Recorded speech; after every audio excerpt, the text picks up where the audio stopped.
ఇవాళ మీ అందరి కోసం నేను కొబ్బరి అన్నం చేస్తున్నాను. ఫస్ట్ అయితే నేను తగినంత నూనె వేసుకున్నాను. పాన్ లో కొంచెం ఎక్కువ నూనె పడుతుందండి. ఆవాలు, జీలకర్ర, ఎండుమిరపకాయలు, మినపప్పు, శనగపప్పు, అలాగే పల్లీలు. ఇప్పుడు ఇంగు వేస్తున్నాను. కొంచెం ఇంగు పడాలండి. అవన్నీ బాగా వేసేసాక చూసారు కదా, ఆవాలు, జీలకర్ర, ఎండుమిరపకాయలు, మినపప్పు, శనగపప్పు, పల్లీలు, ఇంగు వేసాను.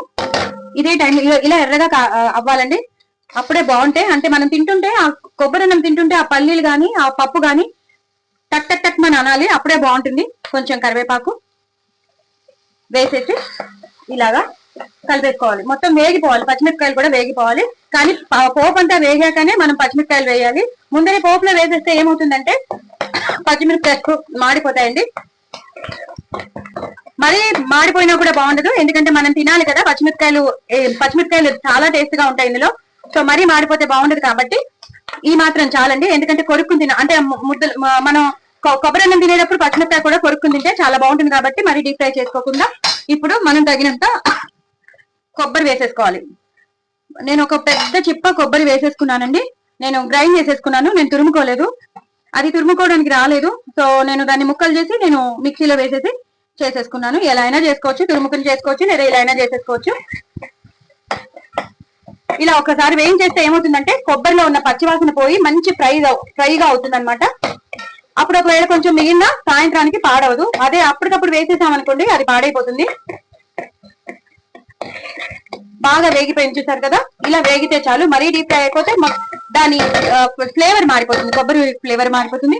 ఇప్పుడు ఇదే టైంలో నేను అన్నం వేసాక మీకు చూపిస్తాను. చూసారు కదండి, నేను అన్నం అంతా కలిపేస్తున్నాను. ఇప్పుడు తగినంత ఉప్పు వేసుకోవాలి. ఎక్కువ అక్కర్లేదు. తగినంత ఉప్పు వేసేసుకుని ఇలా కలిపేసుకోవాలి. అన్నం అంతా మొత్తం కింద నుంచి పైకి, పై నుంచి కిందకి కలిపేసుకోవాలి. సో దట్ మనం వేసుకున్న పచ్చిమిరపకాయలు కానీ పోపుకు కానీ మొత్తం అంతా అంటుకుని అన్నం అంతా చక్కగా కలిసిపోతే ఉప్పుతో కలిసిపోవాలన్నమాట.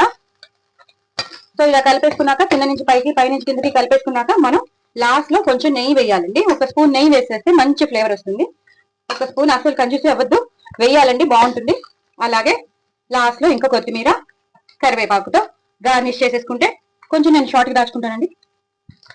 అంతేనండి, అయిపోయింది. చాలా చాలా చాలా చాలా టేస్టీగా ఉండే కొబ్బరి అన్నం. చాలా ఈజీగా చేసేసుకోవచ్చు. ఎంత ఈజీగా 1 నిమిషంలో నేను ఎలా చేసేసానో చూసారు కదా. మీరు కూడా అలాగే చేసేసుకోండి. చాలా చాలా బాగుంటుంది. ఏమున్నాయండి, చక్కగా మన ఇంట్లో ఉన్నవే అన్ని కలిపి చేసేసుకుంటే పిల్లలు కూడా ఇష్టంగా తింటారు. ఇప్పుడు వచ్చేది సమ్మర్ కాబట్టి మనం ఇలా చేసి పెట్టేస్తే వాళ్ళు టీవీ చూస్తూ తినేస్తారు. పెద్దవాళ్ళు కూడా చాలా మంది ఇష్టపడతారు. సో డూ ట్రై అండి. నా ఛానల్ సబ్స్క్రైబ్ చేసుకోండి, సపోర్ట్ చేయండి. చాలా చాలా టేస్టీ అయినా కొబ్బరి అన్నం చాలా టేస్టీగా ఉంది. నా ఛానల్ మాత్రం సబ్స్క్రైబ్ చేసుకోవడం అసలు మర్చిపోద్దు. బాయ్ అండి.